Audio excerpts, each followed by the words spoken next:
Today, we're grabbing our magnifying glasses and putting on our detective hats. Why? Well, because we're diving straight into the deep end of some incredibly bizarre ancient texts. You know the ones, those passages that make you scratch your head and think, what on earth were they actually talking about? Get ready, because we are going to crack the code on exactly what's going on right beneath the surface of these wild ancient stories. I want to kick things off with this absolutely fantastic quote from Dr. Michael S. Heiser. He says, if a passage is weird, it's probably important. It's such a brilliant rule of thumb, isn't it? When you hit a speed bump in an ancient text, something that feels completely alien or awkward or just plain strange, your very first instinct really shouldn't be to just gloss over it. That weirdness, it's actually a giant flashing neon sign. It usually points straight to a cultural norm or linguistic context that we, sitting here as modern readers, are completely missing. So, the big question we're exploring today is this. How do we actually navigate ancient texts that seem entirely bizarre to our modern eyes?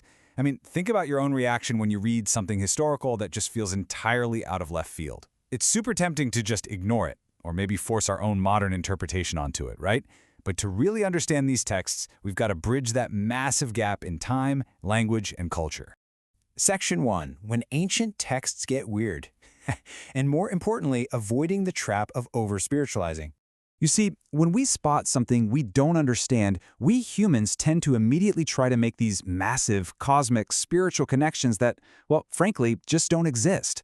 To avoid this trap, we first need to look at hyperbole. Now, hyperbole is simply an exaggerated statement that is absolutely not meant to be taken literally. We do this all the time today. Think about sports. If your favorite team wins by a landslide, you might say, wow, we absolutely killed them tonight, or you annihilated them out there. You aren't being literal. No one is calling the police, right? It's just enthusiastic hyperbole. And guess what? Ancient writers and speakers did the exact same thing. This actually brilliantly illustrates what happens in the book of Luke, chapter 10, verses 17 through 20. A typical, highly literal misinterpretation sees Jesus saying, I watched Satan fall from heaven like a flash of lightning, and people immediately apply it to a literal cosmic event from some different time. But the actual hyperbolic meaning? It's literally just Jesus enthusiastically pumping up his disciples. The surrounding context makes this perfectly clear.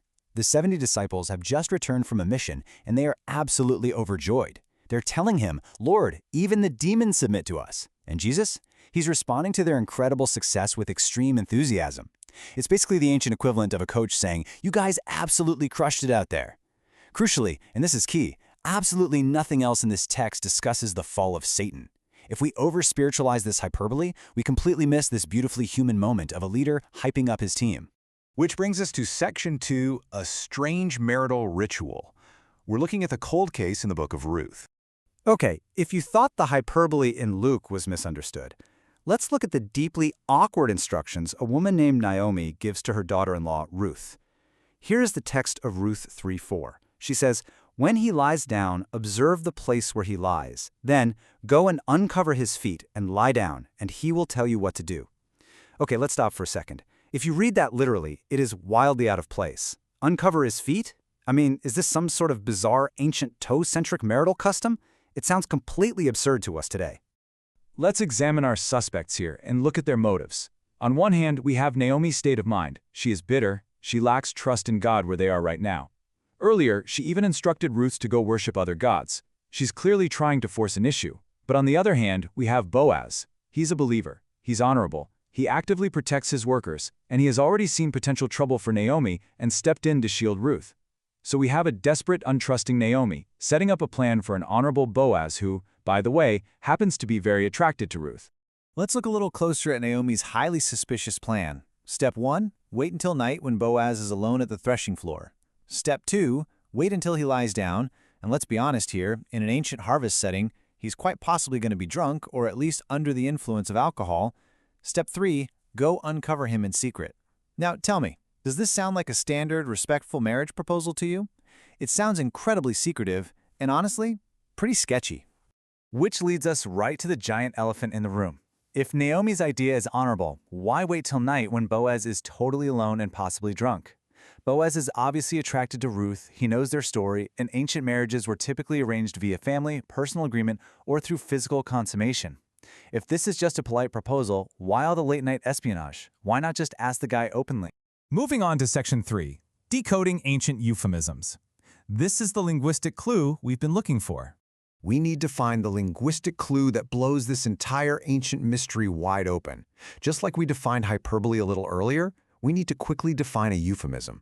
A euphemism is simply a mild or indirect word substituted for one that's considered to be too harsh, blunt, or culturally taboo to just say out loud. We do this today all the time, like when we say someone passed away instead of died, or when we talk about the birds and the bees. So let's look at the actual original Hebrew words used in Naomi's bizarre instruction. The word for uncover is galah, which means to leave, go into exile, or expose and reveal oneself. Meanwhile, the word translated as feet is margalah, which is the plural root of regel, meaning a foot or a step used in walking. But here is the massive plot twist.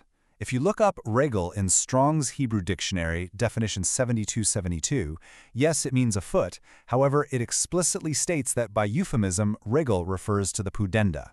And the pudenda, well, that is the ancient, polite way of saying male sexual organs. So, the absolute crucial point is this. Naomi wasn't asking Ruth to pull a blanket off Boaz's toes so his feet would get cold and he'd wake up. No. Naomi was actively trying to force a sexual interaction. She knew that by ancient law and culture, if they slept together, Boaz and God would have to honor the legal and cultural ramifications of that act. He would be legally obligated to marry her and provide for them. Naomi was setting a desperate and highly inappropriate trap. The evidence for this linguistic twist is absolutely overwhelming. First off, nowhere else in the Bible or in any ancient Near East texts is there any record of a literal foot uncovering marital custom. It simply wasn't a thing. Furthermore, just a few verses later in Ruth 3:9, Ruth says, "Spread your cloak over your servant," which is highly suggestive of pulling the covers over them to embrace in sexual relations. Trust me, Naomi knew exactly what she was asking Ruth to do. Let's head into Section 4, Reconstructing the Scene. This is the honorable resolution. So, what actually happens when Ruth shows up at the threshing floor in the middle of the night? Well, this is where the story gets really beautiful, because Boaz actually does the right thing. You see, the writer of this text is deliberately retelling the story of an honorable man and an honorable woman. Boaz wakes up, realizes exactly what is happening, and he does not take advantage of the situation. Instead, it is highly likely that at this exact point, the text switches back to the literal use of the word feet. Ruth simply lays near his literal feet, right at the end of the bedding area. Boaz tells her to stay there safely for the night because it was incredibly late, and a young lady walking around alone in the dark was extremely dangerous. He protects her reputation and her safety entirely despite Naomi's sketchy plan. Section 5, Why Context Always Matters, Transforming Our Reading. By looking at just these two short examples today, we've completely transformed our reading of these texts simply by digging just a little bit deeper into the language. So, here are the key takeaways I really want you to remember from this explainer. First, don't over-spiritualize hyperbole. When Jesus is hyping up his team in Luke 10, let him hype them up. Don't invent cosmic battles that just aren't in the text. Second, never ignore bizarre details. If Naomi is telling Ruth to uncover someone's feet in the middle of the night, you've got to investigate it. And third, always look for the linguistic and cultural context. Recognizing a simple ancient euphemism turned a confusing, nonsensical story into a truly powerful narrative about human desperation and honorable protection. So, I'm going to leave you with this final thought. What other ancient mysteries are hiding in plain sight, just waiting for the exact right linguistic key to unlock them? The next time you read something from the ancient world that makes you stop and say, well, that's weird, remember, you might just be one euphemism away from a massive plot twist.